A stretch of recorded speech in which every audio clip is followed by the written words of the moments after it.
that 1966-67 team, why was it so successful? I mean, you were the manager, you signed them, you told them to play. Yes, I sort of sussed out by watching them 2 or 3 games.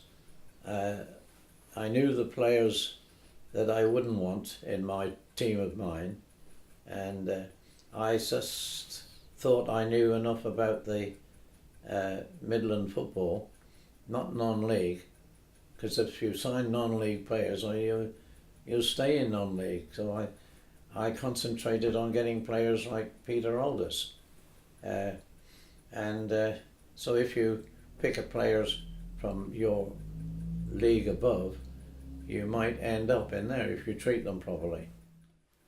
You played 4-2-4, which was quite new at the time, wasn't it? Yeah. So going through that team, I mean, and the players you signed, could you just sort of explain where you got them from and why? I mean, starting with Fred, for instance, Fred Crump. Yeah.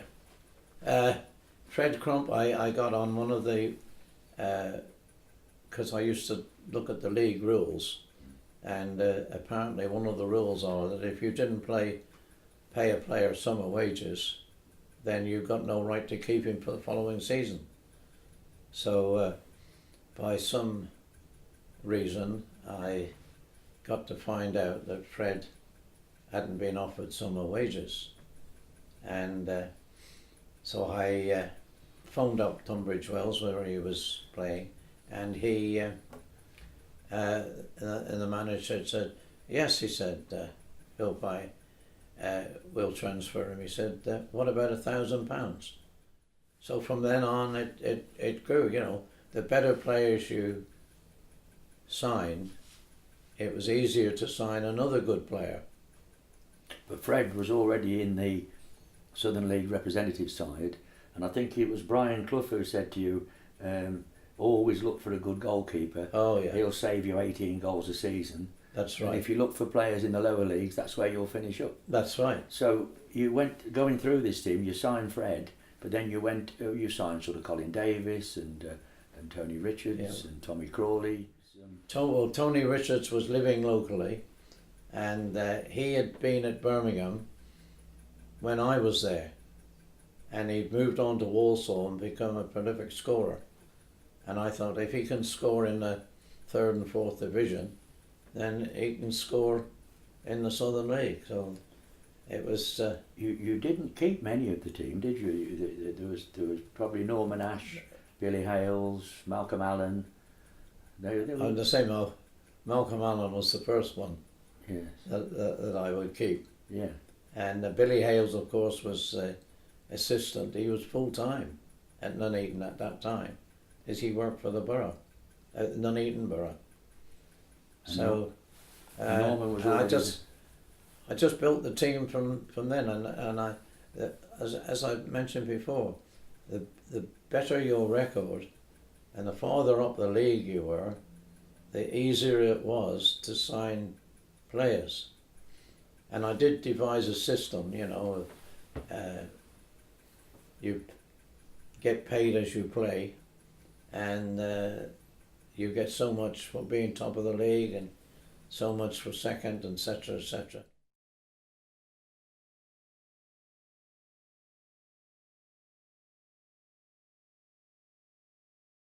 We've talked about the players that you did sign, but obviously it's not all plain sailing in football, so there obviously were disappointments and players that you wanted to sign and weren't able to for one reason or another. I think one particular one was Richie Barker. Yes, what happened about him? Well, you talk about, you know, fitting players into the right places, and he was a record goal scorer at Burton Albion, and knowing the contract that he was on, I thought that, and he lived locally, I thought that he would be my last player that I wanted in the forward line.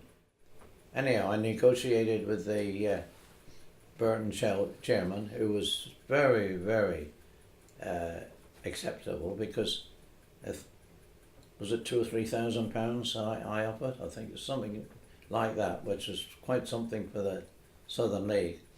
But he agreed the fee and everything, and we were due to play Burton in a midweek game.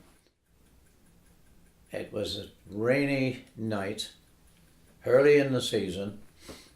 On the way, the players, because of the closeness of Burton and Nuneaton geographically, on the way, a car carrying some of the Burton players, including Barker, had a crash.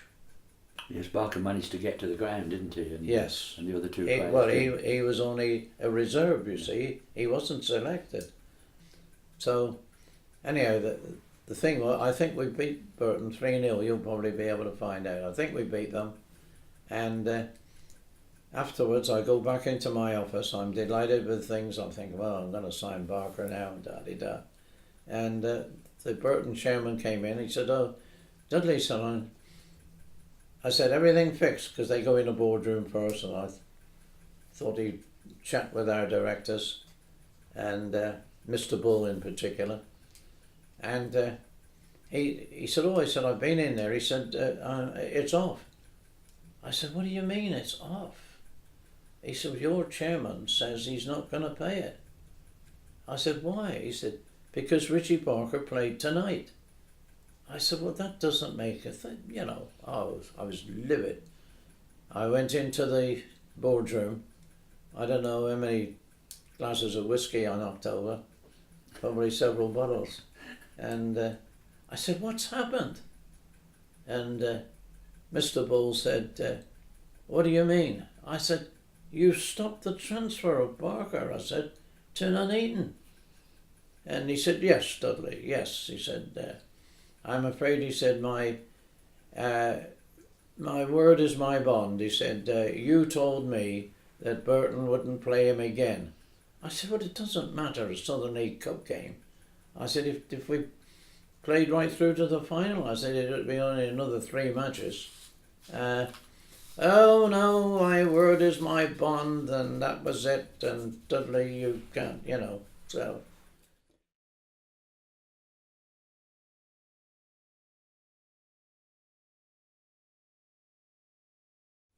Who would you look, when looking back, I mean, who would you regard as some of your sort of better players that you signed, you know, the good signings, people that did the job for you? You mentioned Paul Cutler to me as one. Oh yes, Paul Cutler was playing for Crystal Palace, and the manager of Crystal Palace at that time was Bert Head, who'd been my captain when I played for Torquay. He was the manager, and he said, why don't you sign this lad? Cutler, he said, he's a good inside forward. He said, I'm afraid I haven't got room on the staff for him. He said, but he'll do you good. And another player that I signed at the same time as I signed Paul, he lived in Kent. I went to West Ham. Was it West Ham? Anyhow, I think it was West Ham. I was probably too big for my boots, you know. I went there, and Bobby Robson was the manager. And, or it might have been Fulham. But anyway, we'll say it was Fulham. And I said, I see that you've got a left winger on the free transfer list. I said, I'm rather interested in signing him from Nuneaton. I said, it'll be part-time. I said, but we pay his expenses from London to Nuneaton. And so he said, oh yes, he said, he said, oh Dudley, he said, I'm having doubts about him. He said, I might sign him on again. So I thought, oh God. So he said, well, I tell you what, and this is Bobby Robson line. He said, do you need a centre half? And I said, yes. He said, well, I've got just the boy for you. And it was Drake, Tony Drake, Bobby. son of Ted Drake of Arsenal. Yeah. And so I went to see him, and it was at the time when Nuneaton were very flush with money from all the gate receipts that we were getting, and all the players were provided with suits made to measure and everything else, and this impressed Tony Drake, and that he could come up with Paul Cutler to the games, and I'd pay them their railway expenses, and of course they come in the car, which was much cheaper. So I knew they made, and it was just so easy, the signing. Bobby Robson gave me his address, and I went to sign him, and he signed on the spot that night. In fact, you also gained another supporter, because unbeknown to lots of people, Ted Drake used to come to the Borough to watch his son play. That's right, and I didn't know that until I'd left Nuneaton, and somebody said, "Did you know that Ted Drake used to come and watch his son every game, and never once asked for a complimentary ticket?" So that shows the character of the guy.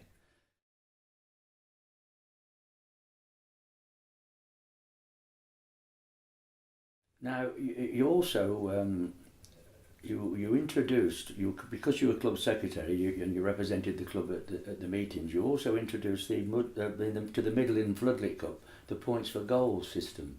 That's right. Which was very, very successful. In fact, led to Danny Blanchflower mentioning you in his Sunday Express column. That's right. Praising you to the heavens. Yes. You remember that? Oh, I do. I can even quote you more. He said, Don Revie of Leeds might be the manager of the month, and Bertie Mee, the Arsenal manager, might be the manager of the year. He said, but a guy that's done more for football than anybody else was Dudley Kernick, and hence comes the title of the book, Who the Hell is Dudley Kernick? So I thought that was as good enough. In fact, who the hell was Dudley Kernick was the heading on the column, wasn't it? That's right, yes, it was. The heading for your book. I've still got the paper. It was quite a big column he had. But he was, again, you know, when you meet people like that, they're fine to you if they find that you're genuine, you know. And I happened to meet him much later when I was at Stoke, and he was an international press reporter, and I managed to sit next to him on a journey back from Germany, and he was just a nice guy, and so. I mean, sadly, it never continued for too long, but I remember one particular night, one Monday night at Manor Park, when 6,000 people, 6,114 people turned up to see you play Tamworth in the Midland Floodlit Cup. So obviously the points for goals did have an effect in Nuneaton, but sadly it didn't continue. I don't know why. Do you know why it did? Well, I think, you see, the people that get elected in the main aren't football people, and I suppose I admit they're not so obsessed with football as I was. To tell you, it did have an effect on progressive managers who thought the idea was good.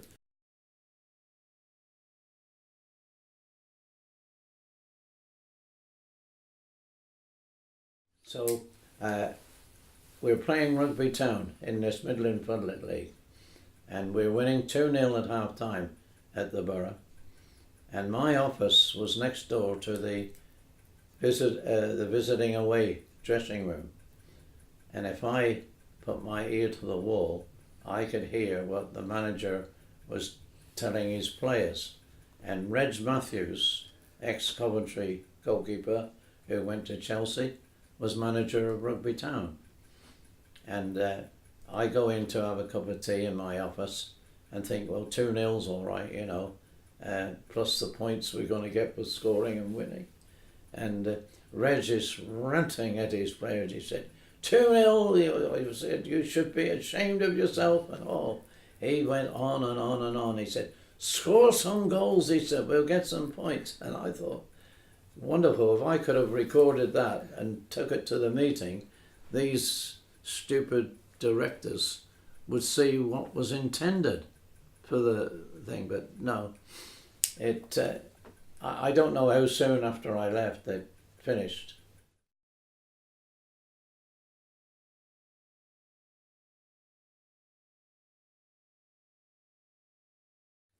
Obviously, luck plays a part in all walks of life. I mean, Tommy Crawley once said that if you fell off Owen and Owen, you'd finish up in you'd fall into a new suit. But did luck or fate play a part in your career, being in the right place at the right time? Or? Oh yeah, I've been entirely lucky. I mean, I was, in fact, to go back to the very birth of it, I passed for the local grammar school, believe it or not, and I was bought a bike by my father, and I buckled the wheels, I said, the first time I rode on it, so that wasn't very popular. But I had to go and get another bike because it was 6 miles from my home, the grammar school. So I ordered this bike at a place at Tintagel, which was a few miles from my home, and the guy there, I didn't know at the time, but he used to deal off what they called a freelance scout, you know, a scout that would hear of a promising player and he'd recommend it to a local club, professional club, or something like that. And of course he'd get a little payment for it. And one of the guys who sold the bikes to this agent was told by the agent, who was a Tintagel supporter, he said, you want to look at these two lads to play for Tintagel? So he recommended me to Brentford, and I eventually get a letter from Brentford to ask to go for a trial. And I'm afraid at that time my mother was boss of the house, and she said, you're not going to London. So they still persisted, and eventually we get a letter from, I think the manager was called Smith, safe with that name, aren't I? And Harry Smith, and he actually phoned my parents and said that the digs he'd provided for me was with an organist of a church, so I would be quite safe in London. But nevertheless, I was prevented in going. So of course then the local clubs came in, Torquay, Exeter. I couldn't go to Plymouth because Plymouth Argyle had nicked a player from Tintagel who I played for, and didn't promise the money a practice match with Tintagel. So Tintagel wouldn't deal with them, and in those days, if you signed for a club, they were your owners. You couldn't sign for anybody else unless they gave permission. So I wasn't given permission to play for Plymouth Argyle, which I would have preferred because it's nearer my home. So anyway, permission was given to Torquay United, and that started me on the way.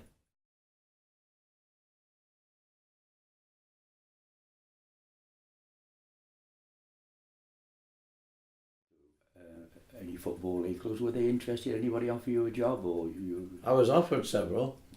Yeah. The Swansea job, after we beat them 2-0, 3-0? 2. With the Old Church brothers. I was offered the managership there, but they didn't say how long. And of course, as you know, the third round was in January, I think, after Christmas, and they say, you know, you to the end of the season. And then Norwich came, and I went to Norwich and I had an interview, and at the end of the interview some stupid questions were asked, such as what would you do with the players on a Friday night if you had to travel the day before, you know, things like that, which you only answer if you know the players. You've got to descend to their wishes. So that was Norwich, and he said, and I actually got the job. And he said, we'll offer you a contract, he said, for 6 months, to the end of the season. And if we like you, and I remember these words, if we like you and you like us, we'll give you another 2 years. So I discussed this with my pal, Gil Merrick. He said, don't take it.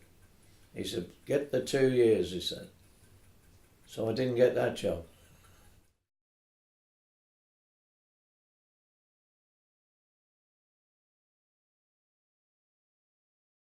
Tommy had just come back from the United States, where he was very successful as a coach in Canada, Los Angeles, and he ended up in Miami.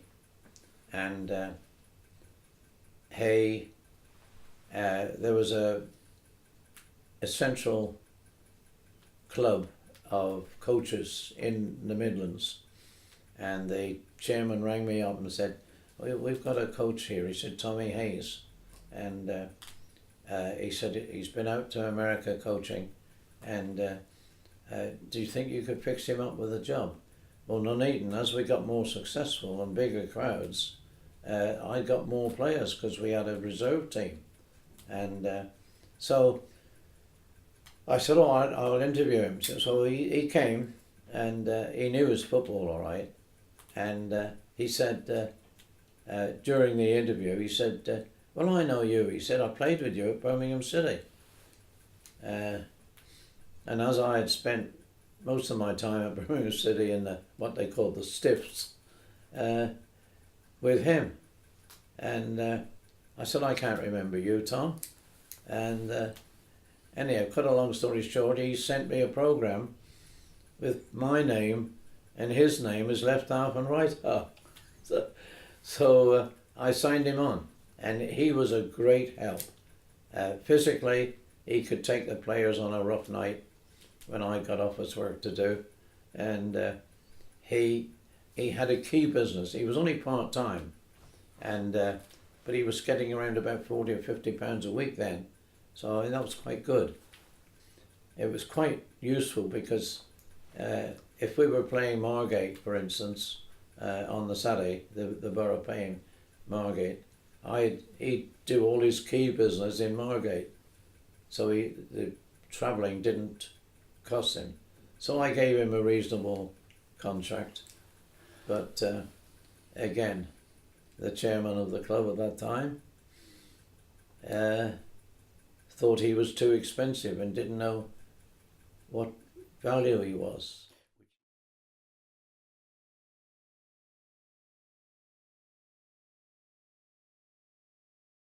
Do you think that you were more ambitious than the directors of the Nuneaton Borough Football Club? And what was your ambition?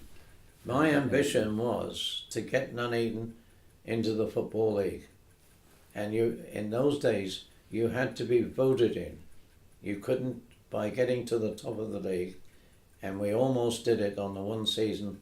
I think we wanted to win our last home game, and we wanted Worcester City to lose at home to a team from down south somewhere.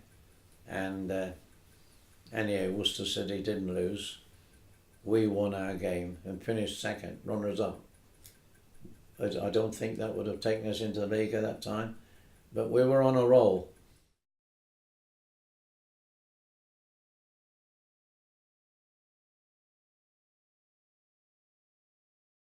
I did a television programme